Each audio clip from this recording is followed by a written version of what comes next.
Hello, my friends, and welcome to the Bible in Order Faith Friday special edition here with my friend Danny Covey. Danny is the author of the book Scar Tissue, where he talks about his 8 heart surgeries, 4 open heart surgeries, almost dying a few times, surviving an aortic aneurysm. This guy is a walking, talking miracle, literally, and he's here to talk about his faith and how to find hope on the road of recovery from serious health scares. Danny, thank you so much for being here today. Yeah, thank you so much for having me on. I'm very pleased to be here. I'm grateful, man. I really am. Tell us, who are you? If you had to sum that up in 3 sentences, who would you tell people you are? The abbreviated version is I'm the husband to one fantabulous wife. I'm the father to 3 amazing kids. And I'm the survivor of 8 heart surgeries. That's the It's short amazing. version. You and Carly have been married for 23 years. Yes. How'd you meet? We met in art school, believe it or not. She was a classmate of mine, and I never looked at her twice because she was always dating someone else. And the year that I decided I'm just going to focus on my school, my art, and graduate was the year she decided the same thing, but it was also the year somehow we ended up starting to date. And so we've been together since then. It's been 23 years. It's been good. We've had some Wow. rocky seasons with particularly my health, but God has been very, very faithful through all of this. Wonderful. So your heart issues, um, is that something that developed during your marriage? I mean, in the last 20 or so years? No, actually, I was born with a congenital heart defect, and my parents weren't aware of it at the time. It was a problem with my mitral valve and my aortic valve. So really, the story of my heart problems begins really with my parents. It's their stories. And when I was about 6 months old, I just would flop over and stop breathing. Mm. My parents said I would turn gray. They'd rush me to the hospital. I would be revived. And then it would happen again and again and again. And they took me to 10 different cardiologists, and none of them could diagnose what the problem was.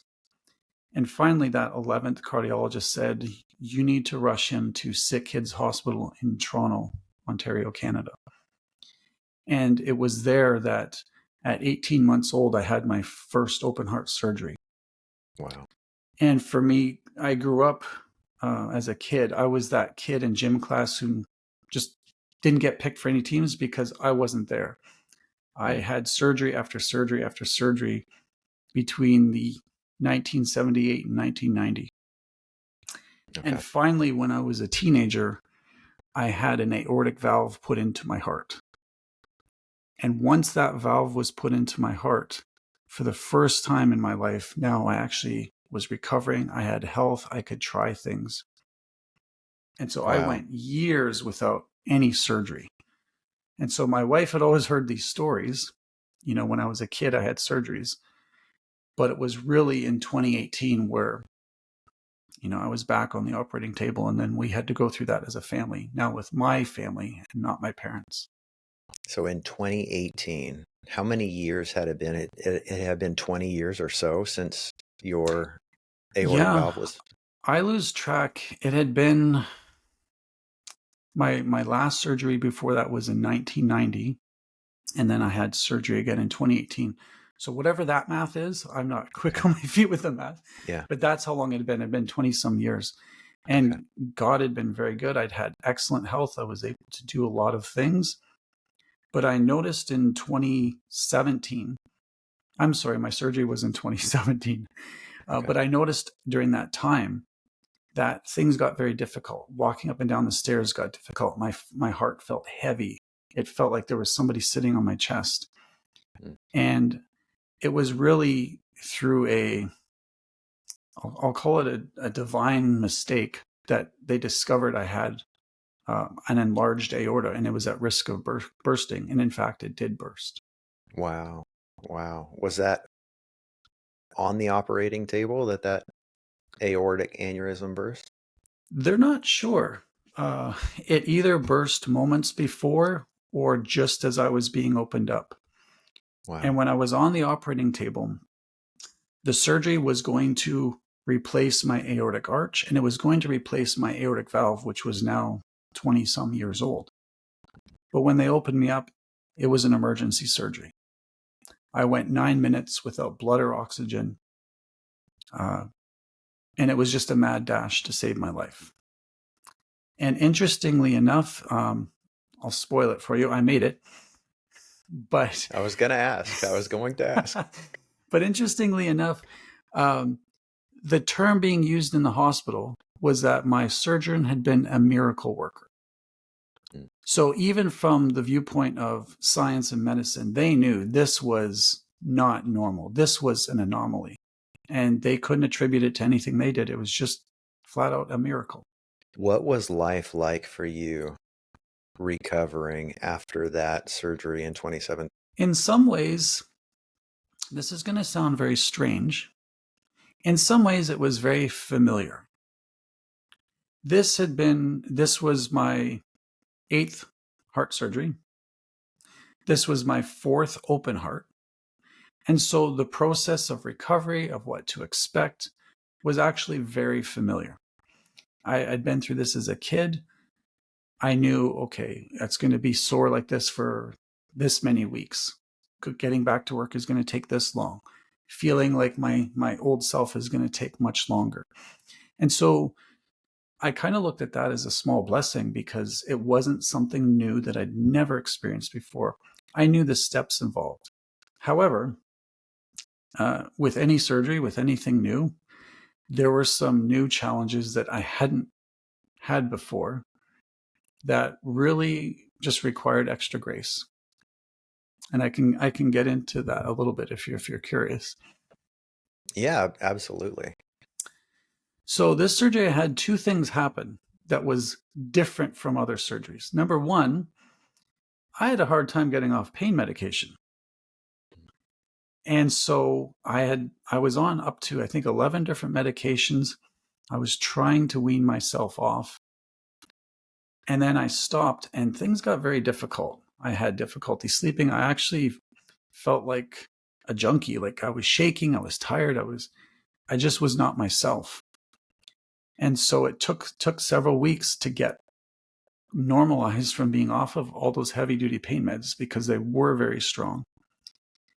And then the second challenge with this surgery that I'm still walking through is because I didn't have blood or oxygen for 9 minutes, I did actually suffer some brain trauma. And at first I didn't notice it, but as I started recovering, I'd forget things. I'd repeat myself. I'd ask my kids a question and they'd say, "Dad, you asked me that 3 times already." Hmm. And so that has been a challenge. I find I'm far more sensitive to loud noises or sounds or crowds. I used to love joking and being the center of attention. Now I'm very happy just to sit back and watch and not be involved. So there's been challenges that way where I find I'm far more easily stressed, more easily confused. I forget dates.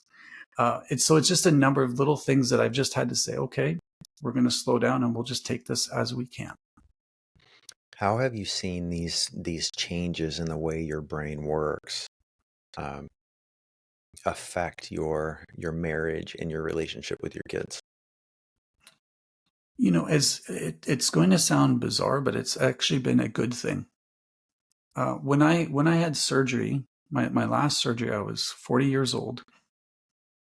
I felt like I had some homework to do. And that homework was, I'm going to get all my banking passwords, everything, so that if things didn't go according to plan, my will is updated and I've got everything in one spot that my wife can just open that book and she knows what to do. We'd worked on a plan, a financial plan.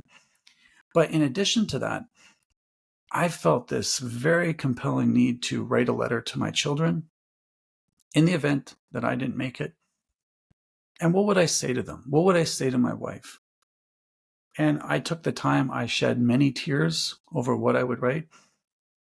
But because of that, I felt, I'm good. If I pass away, my children, my wife know exactly where we stand. And I didn't pass away, but I still gave the kids and my wife the letter. I said, look, you can do whatever you want with these. You can burn it, you can keep it, you can open it someday. And as I understand it, all of them opened the letters. And what it has done, I think a lot of the usual friction that parents and kids have, we've cut through that because we've had to cut through it because life has been so fragile at times. What a blessing to have that perspective. Yeah, and it's a difficult exercise. I wouldn't wish it on anyone, but I'm so glad that we've gone through these difficulties because it has made our relationship stronger. My oldest son, about a year and a half ago, was diagnosed with type 1 diabetes. Mm-hmm. And I've watched his attitude as he's gone through this. And within a few months, he had everything figured out. He was doing his own injections. He was regulating his levels. And I asked him about it. I said, you don't seem that upset about it. He says, well, what's the point? I have to deal with it anyway. So I think our kids watching me go through surgery, my wife's response, and just trusting God through this very difficult process has strengthened them quite a bit and given them a model. Danny, talk a little bit about your faith in God. Clearly, this is a huge part of your journey and certainly your recovery. And there's more about your recovery that I want to get to because there's lots to your story. But tell us about your faith in God. Where did that begin? How old were you? My dad is actually a pastor. He retired a few years ago. He'd been ministering for over 50 years. So I grew up in a Christian home, and that was normal to me. I've had people say, what was it like growing up with a dad for a pastor? And I said, I don't know. Compared to what? That was all that I knew. So I was very familiar with attending church, hearing about God. But it was as a young child where I was really challenged. Is this what I believe? And to the degree that a 7-year-old, a 6-year-old, an 8-year-old can understand, that was the level at which I said, you know what? I believe there is a God, and I believe he sent his son, Jesus, to die on the cross for my sins. And I'm going to put my faith in that. I'm going to trust him. And again, I would never wish this for anybody, but that faith was tested again and again and again. At 8 years old, that's the first surgery that I remember. My other surgeries, I was just a baby.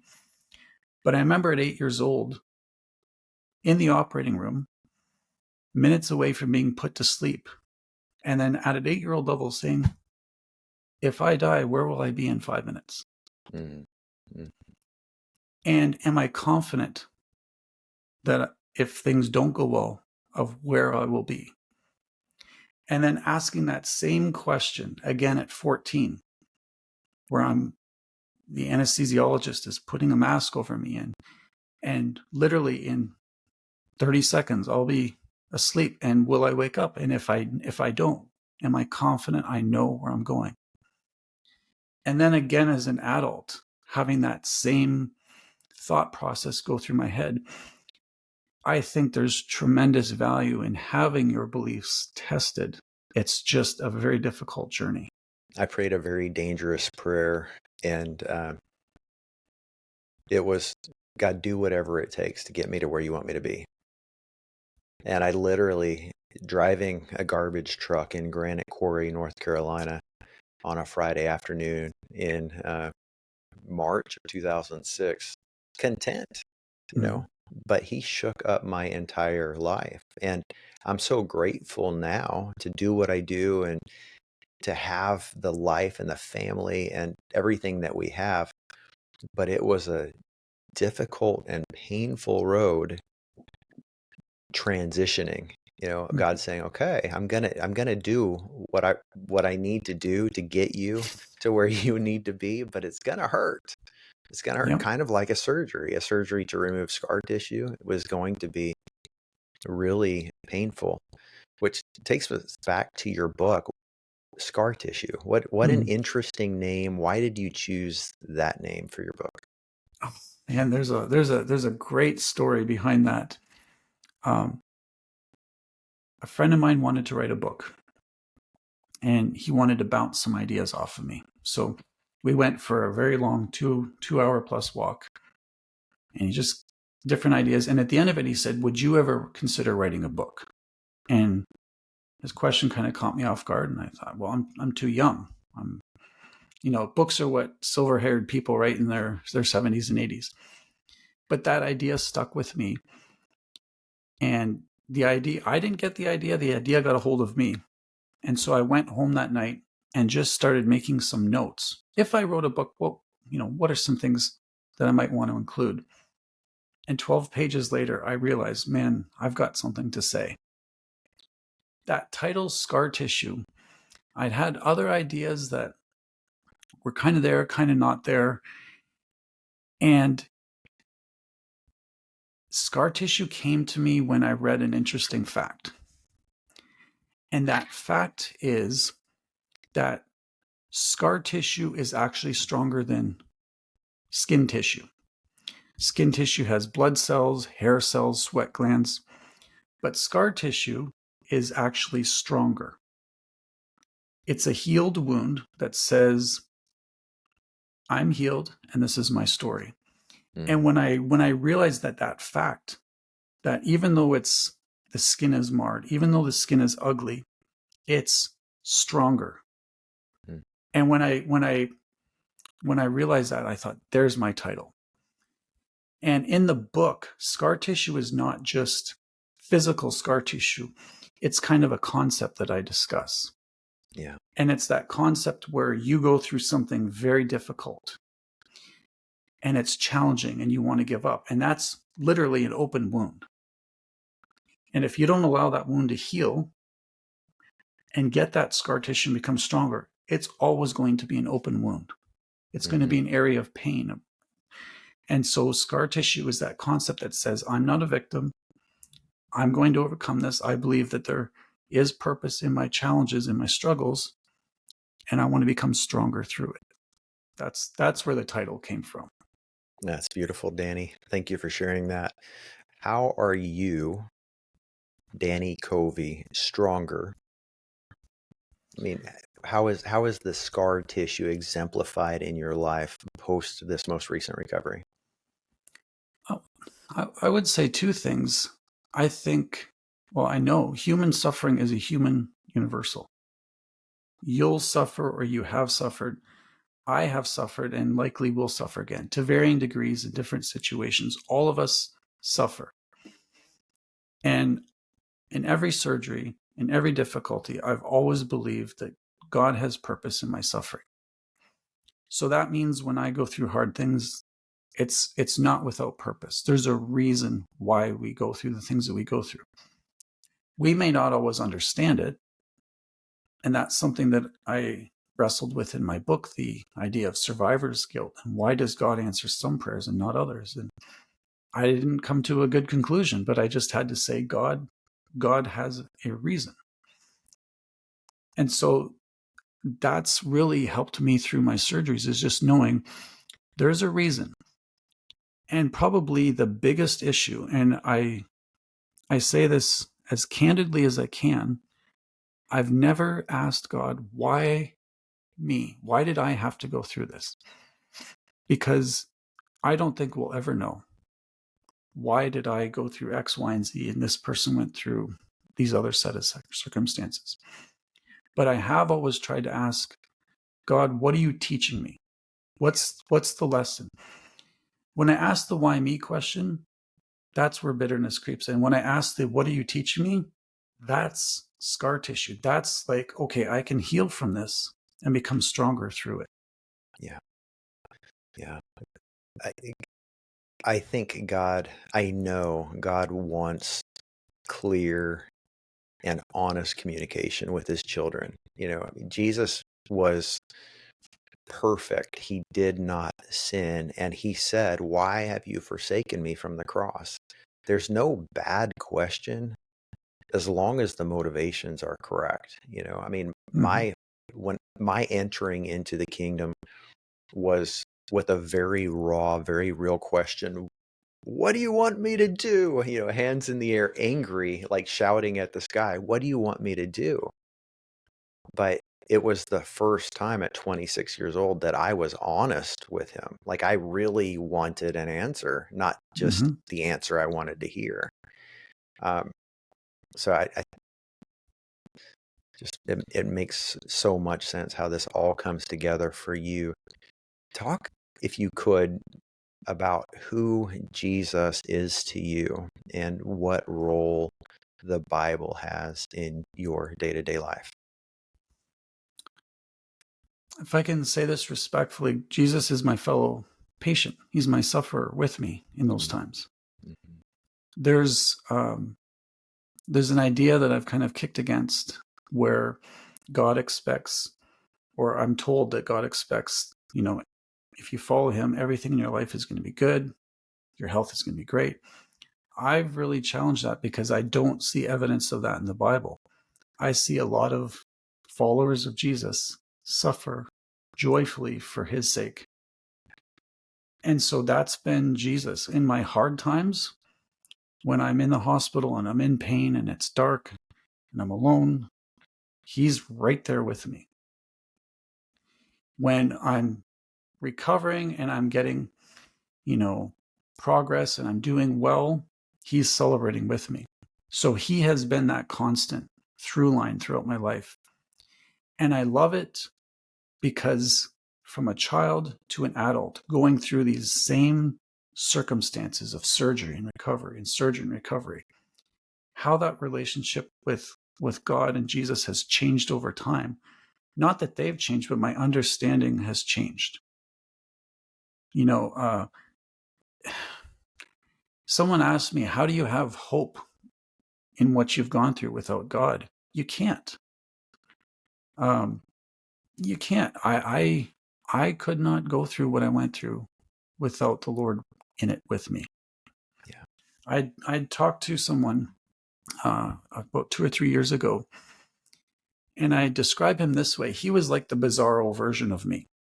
He had been through a lot of difficulties as a kid, many surgeries. They weren't heart surgeries, but he had cancer. He had all kinds of different surgeries.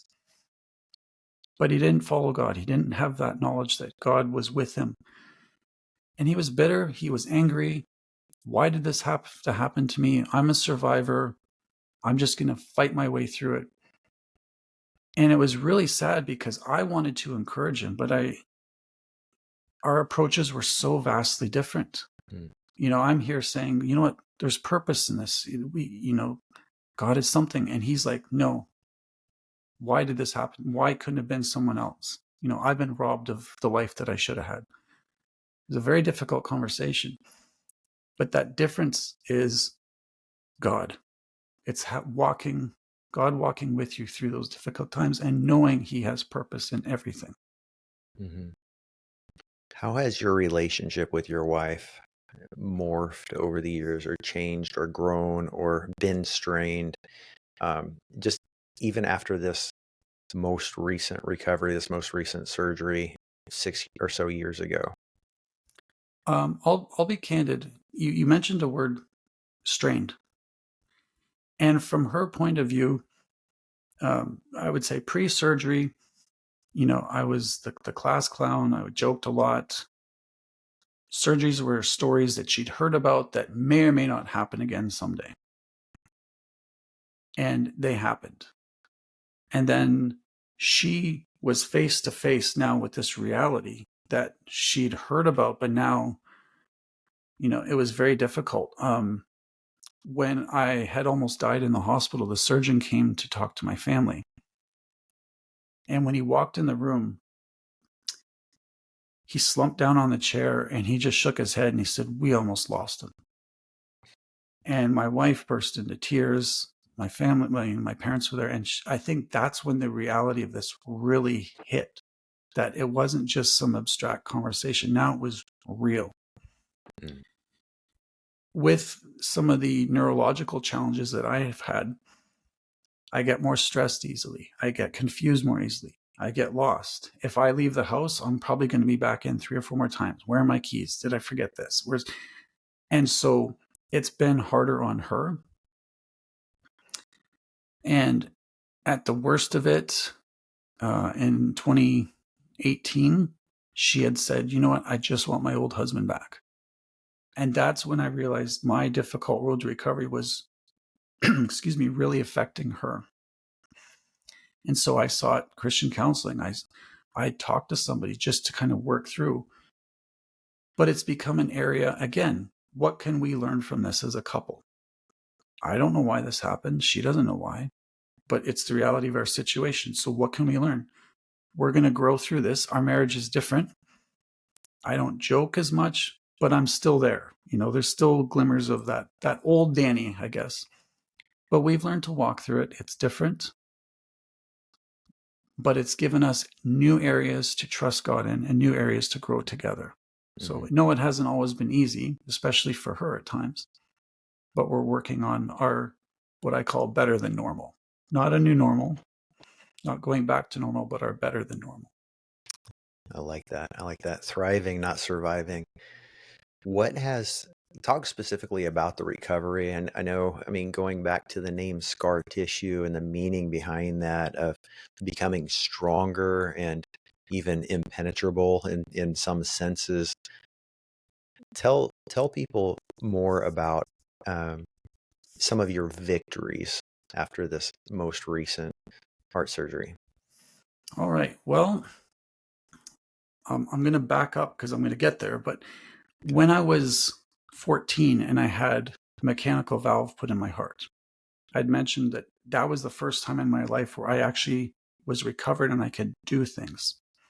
And of all the things I wanted to do, I didn't want to do football or soccer.